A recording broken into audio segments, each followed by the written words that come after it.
Dilema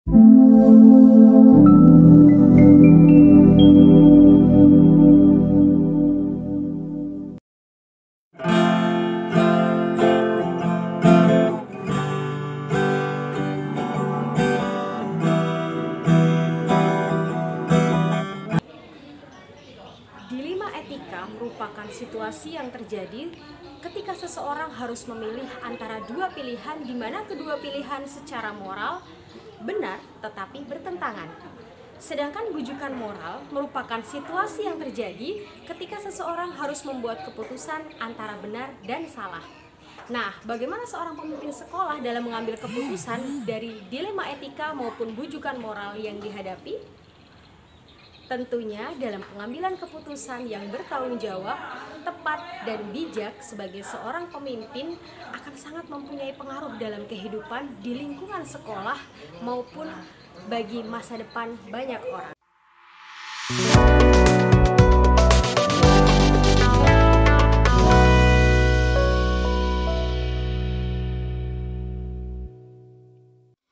Wawancara pertama saya lakukan kepada Ibu Dian Rahmayanti sebagai Kepala Sekolah SMA Negeri 1 Seluma. Saya memberikan pertanyaan kepada beliau bagaimana Ibu mengidentifikasi kasus-kasus yang merupakan dilema etika atau bujukan moral. Beliau menjawab, saya melihat terlebih dahulu apakah kasus tersebut benar sama benar atau benar salah. Kemudian, saya harus mengambil keputusan yang terbaik demi kebaikan bersama. Pertanyaan kedua yang saya ajukan adalah, selama ini bagaimana Anda menjalankan pengambilan keputusan terutama untuk kasus-kasus mana ada dua kepentingan yang sama-sama benar atau mengandung nilai kebajikan? Jawaban beliau, tentu saya akan membicarakan kasus ini kepada Waka atau wakil kepala sekolah, baik itu staf kurikulum, kesiswaan, dan pihak yang terlibat di dalam hal tersebut. Setelah hal tersebut saya lakukan, saya baru berani mengambil sebuah keputusan. Selanjutnya, langkah atau prosedur seperti apa yang bisa Ibu Dian lakukan selama ini? Yaitu bermusyawarah untuk mendapatkan keputusan terbaik, juga sambil melihat aturan yang berlaku di sekolah. Hal-hal apa saja yang selama ini Anda anggap efektif dalam mengambil keputusan pada kasus-kasus dilema etika? Diskusi dengan para wakil kepala atau seluruh rekan guru.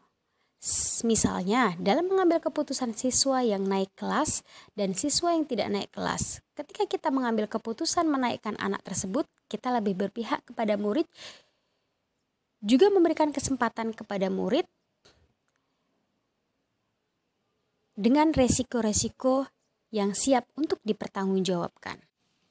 Kemudian, hal-hal apa saja yang selama ini merupakan tantangan dalam mengambil keputusan pada kasus-kasus dilema etika? Tantangannya yaitu perbedaan pendapat antara beberapa guru. Karena banyaknya guru di SMA Negeri 1 Seluma ini, makanya banyak pemikiran yang berbeda. Karena pasti nantinya akan menjadi diskusi yang lebih panjang lagi. Kemudian, apakah Anda memiliki sebuah tata kala atau jadwal tertentu dalam sebuah penyelesaian kasus dilema etika? Apakah Anda langsung menyelesaikan di tempat atau memiliki sebuah jadwal untuk menyelesaikannya? Bentuk atau prosedur seperti apa yang Anda jalankan? Beliau menjawab, tergantung kasusnya.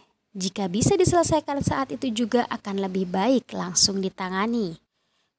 Selanjutnya, adakah seseorang atau faktor-faktor apa yang selama ini mempermudah? Tentu ada sebuah tim hebat yang selalu membantu menyelesaikan tugas dan tanggung jawab beliau.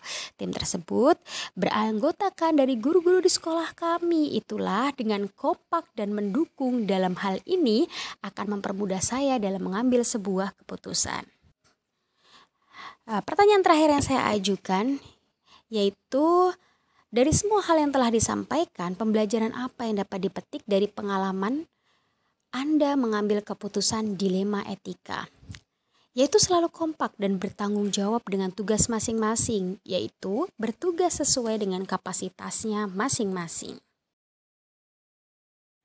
Assalamualaikum Bu Mima. Waalaikumsalam warahmatullahi wabarakatuh. Gimana Mbak Zul kabarnya? Alhamdulillah. Gimana Ibu kabarnya Bu? Alhamdulillah baik, luar biasa. Semangat. Terima kasih Bu sudah meluangkan waktunya. Di sini saya akan menanyakan beberapa pertanyaan tentang dilema etika atau bujukan moral yang sebagai ibu, sebagai kepala sekolah atau pimpinan di sekolah ibu. Nah, yang pertama, bagaimana ibu mengidentifikasi kasus-kasus yang itu merupakan dilema etika atau bujukan moral yang ada di sekolah ibu yang saat ini sedang ibu pimpin?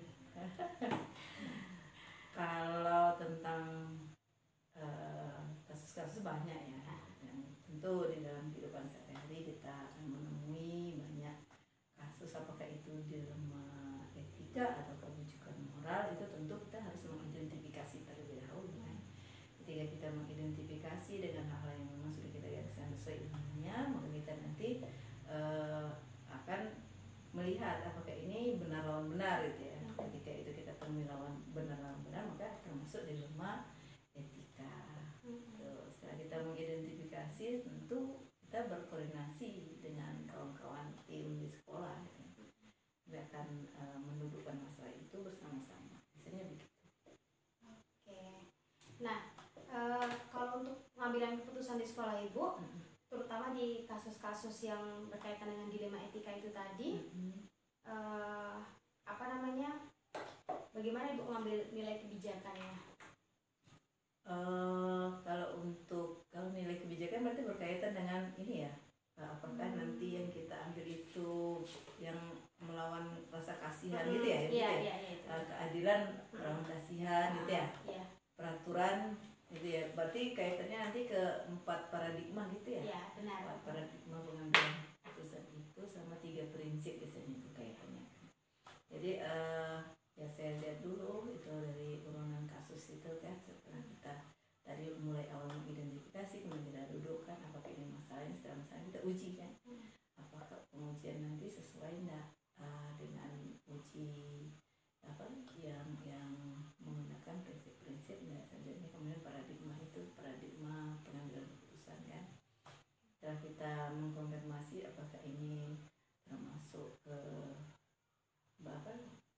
dari 4 itu apa saja, rasa keadilan lawan rasa kasihan gitu ya, kemudian apakah nanti individu lawan masyarakat atau jangka pendek lawan jangka panjang gitu kan. Ya seperti itu akan dikaji. Ketika kami dulu waktu itu tentang kasus kekerasan, berarti kan kasus ini perkelahian.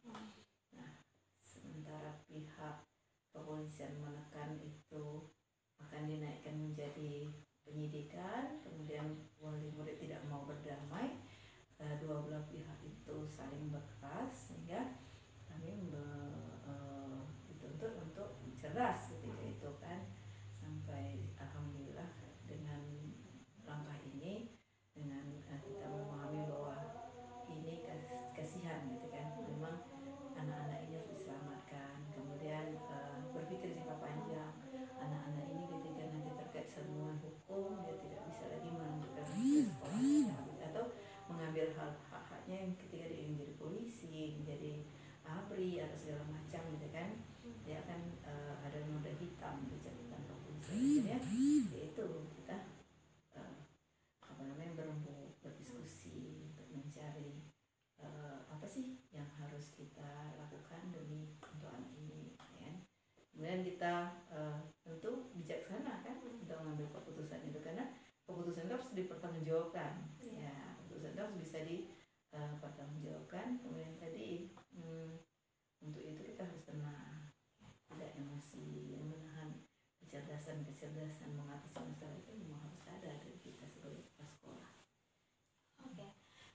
Jadi sekaligus menjawab pertanyaan selanjutnya, itulah langkah-langkah yang tadi Ibu ambil atau prosedurnya yang Ibu ambil ketika terjadi sebuah kasus perkelahian ya Bu ya.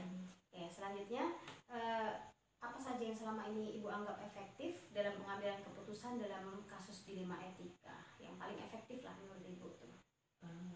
Tergantung kasusnya lah. Tergantung kasusnya. Tidak merata itu Mbak.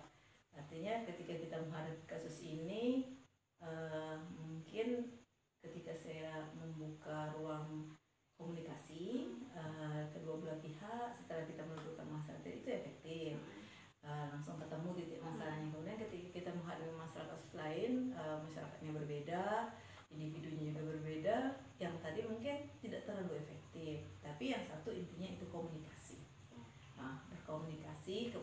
saja ke pihak-pihak yang memang kita butuhkan. Kita artinya ketika kita menggunakan siapa sih yang bisa kita libatkan gitu kan, kemudian pihak-pihak mana yang kita bisa kita bisa minta tolong untuk bisa menyelesaikan kasus itu.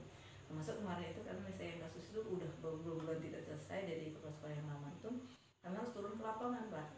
Jadi minta pertolongan ke desa untuk memfasilitasi pertemuan di desa. Pada saat itu saya ingin sebagai seorang kepala sekolah diminta keterangan sama Kapolsek waktu itu, alasan mereka tidak mau berdamai apa. Saya bilang saya tidak bisa menjawab sekarang Pak, saya harus terjun ke lapangan dulu, terjun ke desa. Saya ingin tahu betul dari mulut bapak-bapak ibu wali murid itu, sehingga nanti saya tinggal menuliskan fakta-faktanya. Nah akhirnya difasilitasi dengan desa. Alhamdulillah waktu itu memang sempat emosian warga yang terlibat karena satu pihak lagi tidak datang. Saya bilang saya bukan memang ingin mendamaikan di sini, saya hanya ingin mengetahui faktanya kenapa sampai belum ketemu titik terangnya. Akhirnya ketemu akhirnya. Ya. Ada nggak tantangan yang Ibu hadapi ketika ada kasus dilema etika seperti ini? Tantangan terberat lah menurut Ibu, kira-kira apa? Tantangan itu. Kalau tantangan terberat itu sebenarnya pertama datang dari diri kita sendiri sih. Dari kita sendiri, artinya ketakutan yang berlebihan atau kecemasan yang berlebihan dari seorang kepala sekolah ketika menghadapi suatu masalah, baik itu dilema etika maupun bujukan moral kan. Namun tantangan yang paling mengerikan itu sebenarnya menghadapi masyarakat yang tidak mengerti. Itu yang memang mereka keras kepala, tidak mau tidak mau didudukkan bareng-bareng. Itu menjadi agak-agak menyulitkan juga sebenarnya. Kayak kemarin kami berhadapan dengan memang terkenal desa itu yang sangat keras dan semua LSM juga banyak di sana yang suka bikin masalah juga di sana. Tapi sebagai seorang kepala sekolah saya tidak boleh cemas, saya tidak boleh merasa ragu supaya anak buah saya pun yakin gitu. Kayaknya dengan bersikap tenang, kemudian terus kita berpikir langkah-langkah yang preventif yang harus kita lakukan. Alhamdulillah yang tadi dikatakan desa itu sangat mengerikan, kemudian sangat sulit dilakukan, bisa ketemu. Ada nggak ketika Ibu mengalami dilema etika, terus ketika akan menyelesaikan tuh langsung saat itu juga atau menjadwalkan? Kita ketemu dulu, atau seperti Ibu contohkan tadi, Ibu terjun langsung ke masyarakat, tanya dulu ke bawah gimana, baru Ibu melanjutkan kasus kepolisian, atau ada nggak cara lain misalkan?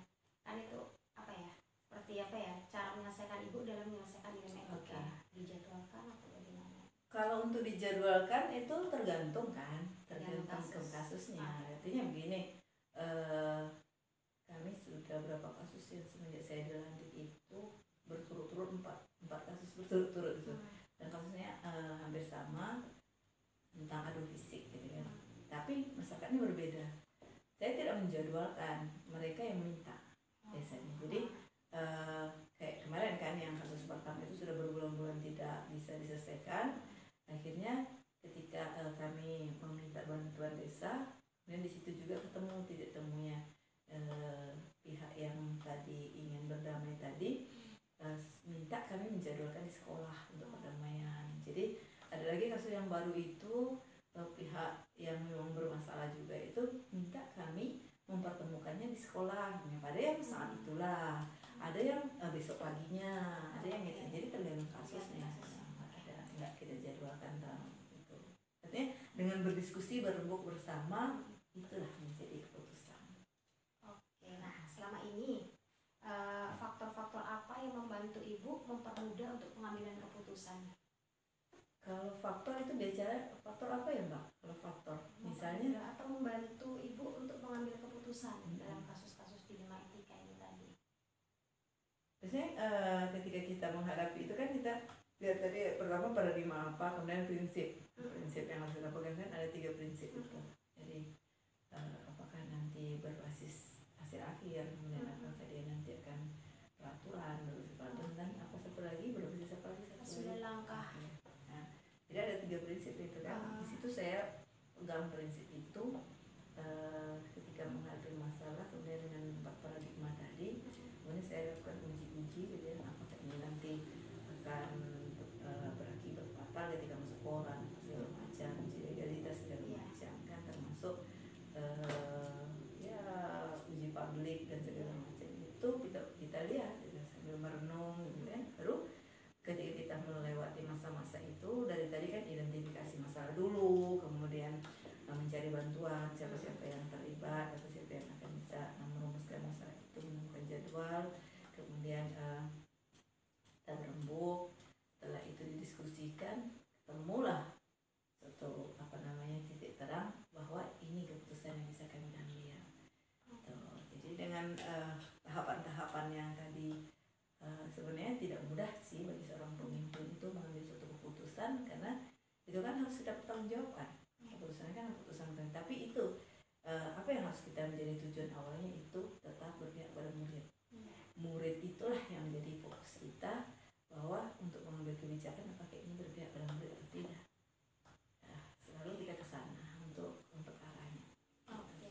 Dari semua hal yang Ibu sampaikan tadi, kira-kira pembelajaran apa yang bisa dipetik?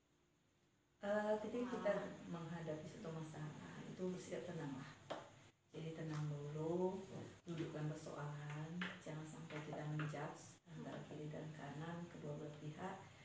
Saya selalu berada di garis tengah dan memfasilitasi masalah yang dihadapi. Kemudian itu dengan membangun komunikasi yang baik.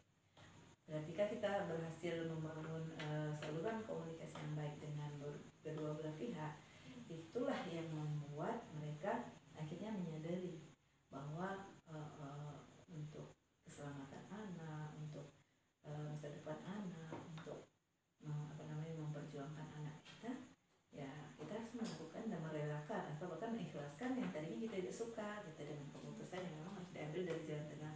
Tetap acuannya win-win solution ya, jadi merasa menang semua. Tidak mungkin kita kayak kemarin itu kenapa tidak bisa diselesaikan, yang sebelah kiri ini merasa sekolah berpihak ke sebelah kanan. Jadi akhirnya dengan kami bisa selesai, kami tidak memihak kemanapun, saya bilang. Akhirnya dengan perjanjian yang lama itu sekolah memfasilitasi menambah sedikit itu biaya yang harus dikeluarkan, dan akhirnya bisa yang ini bisa ngambil, yang ini bisa geser, gitu kan. Kamu tidak tengahnya di garis normal, ibarat garis bilangan itu titik nol. Sehingga dari kiri ke kanan itu ketemu titik nol, damai. Alhamdulillah tidak jadi di proses di polsek, dan itu kita semua gembira, sekolah gembira, keluarga juga bahagia, Pak Kapolsek juga senang, karena itu menjadi membantu tugas mereka gitu Mbak. Jadi satu kuncinya ketenangan dan selalu buka saluran komunikasi. Saya pikir itu untuk menjadi seorang pemimpin, karena ketika kita menjadi seorang pemimpin itu jika tidak lancar komunikasi itu akan membuat masalah baru. Oke, terima kasih Bu. Sudah menginspirasi kami semua, sudah memberikan banyak pembelajaran baru kepada saya. Semoga semakin sukses. Semangat Mbak Zul. Mbak Zul juga sukses ya, karena hidup kita kan berjalan terus dan mendaki terus. Saya juga masih belajar ini. Cuman satu tadi ya, tenang dan buka komunikasi.